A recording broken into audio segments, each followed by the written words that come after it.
भी नौजवान सनातन धर्मी होगा जिसको धर्म की ज्यादा जानकारी नहीं है और जिसके स्वाभिमान पर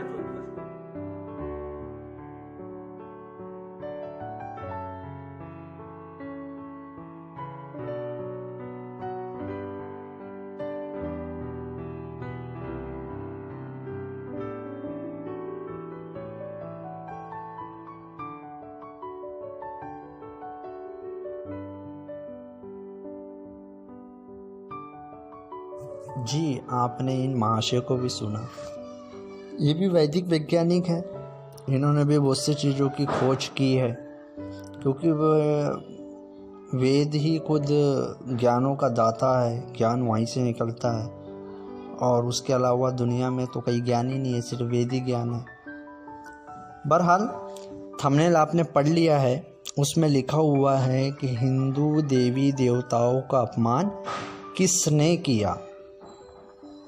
और राहुल जी की एक बात बड़ी अच्छी लगी, उन्होंने कहा कि सनातन धर्म के लोग अपने धर्म ग्रंथों को नहीं पढ़ते, उसके चलते लोग उन्हें मूर्ख बनाते हैं। तो जी, किसने किसको मूर्ख बनाया और किसने किस देवी देवताओं का अपमान किया वो जानते हैं। एक और ग्रंथ है विश्व प्रसिद्ध, जिसको सत्यार्थ प्रकाश कहा जाता है। कहते हैं कि इसको पढ़ने से बड़े बड़े मुल्लों का ईमान डगमगा जाता है और ये कोई मिथ्या से कम नहीं। और उसी विश्व प्रसिद्ध पुस्तक से कुछ प्रमाण देने की कोशिश करेंगे कि किसने किस देवी देवताओं का अपमान किया और कौन किसको मूर्ख बना रहा है। तो देखते हैं सत्यार्थ प्रकाश के 11वें समोल्लास पेज नंबर 250 में स्वामी जी से प्रश्न किया जाता है कि मूर्ति पूजा कहाँ से चली। तो उत्तर दिया उन्होंने जैनियों से, और जैनियों ने कहाँ से चलाई, अपनी मूर्खता से।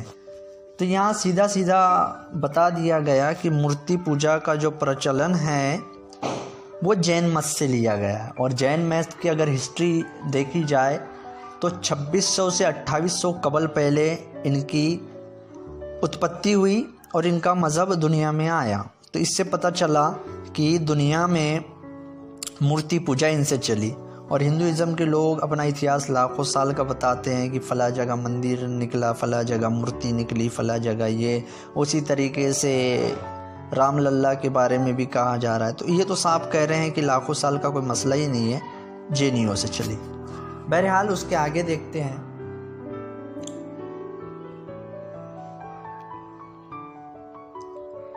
उसके आगे लिखते हैं पेज नंबर 251 में, वही 11वें समोल्लास में इनसे पूछा गया कि मूर्ति पूजा की उत्पत्ति कैसी हुई। तो फरमाया उन्होंने कि सब ये पोप लीला है। पुराणों का नाम लेके असंभव ग्रंथ इन्होंने रच दिए, यानी कि पुराण जो इनके ग्रंथ है, शिव पुराण, विष्णु पुराण और इत्यादि जिनके ग्रंथ है, उनके नाम पर लोगों ने अपने कारखाने चलाए हैं। और ऐसी विचित्र विचित्र माया रची कि मूर्ति बनाकर गुप्त पहाड़ों में, जंगलों में, भूमियों में गाड़ दिया और उसको प्रसिद्ध कर दिया कि फला फला जगह राम की, राधा की, पार्वती की, सीता की, लक्ष्मण की, नारायण की, भैरव की, हनुमान की इत्यादि इत्यादि जगहों पर फला फला मूर्ति निकली है और उसमें मंदिर स्थापित कर दिया। इससे बताया कि दुनिया में जितने भी मंदिर है वो लोगों ने खुद मूर्तियाँ गाड़ गाड़ के वहाँ पे प्रसिद्ध कर दिया कि फला जगह फला माता की मूर्ति निकली है, और इस तरीके से मंदिरों का निर्माण हुआ और स्थापना हुई। ये मैं नहीं कह रहा, सत्यार्थ प्रकाश। और कौन किसको मूर्ख बना रहा है आप ही देखें। उसी प्रकार वही पेज नंबर 251 के नीचे में लिखते हैं कि जो तुम कहते हो कि मूर्ति को देखने से परमेश्वर स्मरण होता है, यानी जिस तरीके से मूर्ति को देखा जाए तो भगवान की, परमेश्वर की याद आती है, ये तुम्हारा कथन सर्वत्र मिथ्या है। ये जो तुम्हारा कहना है ये कोई झूठ और पागलपन से कम नहीं। और जब यह परमेश्वर का, जब वह मूर्ति के सामने न होगा तो परमेश्वर को स्मरण न होने से मनुष्य एकांत पाकर, यानी जब मूर्ति हो जाएगी तो अकेला पाकर चोरी करेगा और कुकर्म के प्रभात हो सकता है। यानी फरमाया कि इन्होंने कि मूर्ति को देखकर कोई डर होता नहीं है।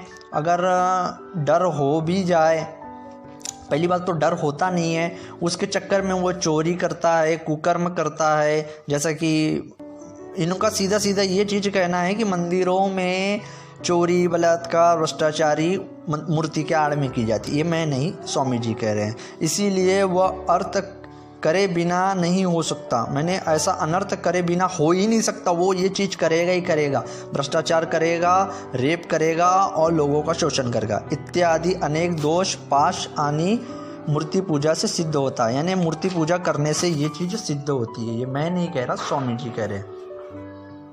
उसी तरीके से पेज नंबर 252 में इनसे प्रश्न किया जाता है, क्या नाम लेना सर्वत्र मिथ्या है जो सर्वत्र पुराणों में नाम स्मरण का महत्व दिया गया है? तो उत्तर देते हैं कि नाम लेने की तुम्हारी रीति उत्तम नहीं। यानी जो तुम चीज़ करते हो, जो पूजा पाठ करते हो इत्यादि करते हो, ये कोई रीति नहीं है, ये गलत रीति है।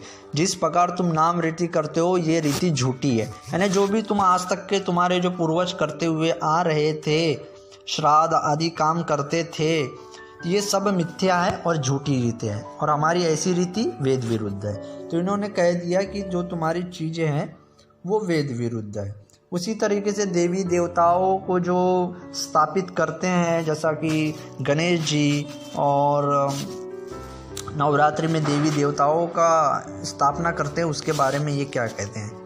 उसी तरीके से पेज नंबर 253 में लिखते हैं, इनसे प्रश्न किया जाता है, अजी जब तक वेद मंत्रों के आह्वान नहीं करते, जब तक देवता नहीं आता, आह्वान करने से भटक आता है, विसर्जन करने से चला जाता है। तो उत्तर क्या देते हैं, जो मंत्रों को तुम पढ़कर आह्वान करते हो, जब तक देवता आ जाता है तो मूर्ति में चेतन क्यों नहीं आता? मतलब कि उसमें जान क्यों नहीं पड़ जाती?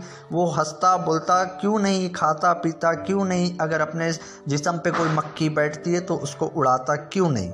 और विसर्जन करने पर वह चला जाता है। तो इस तरीके से बताया कि उसकी कोई हकीकत नहीं है।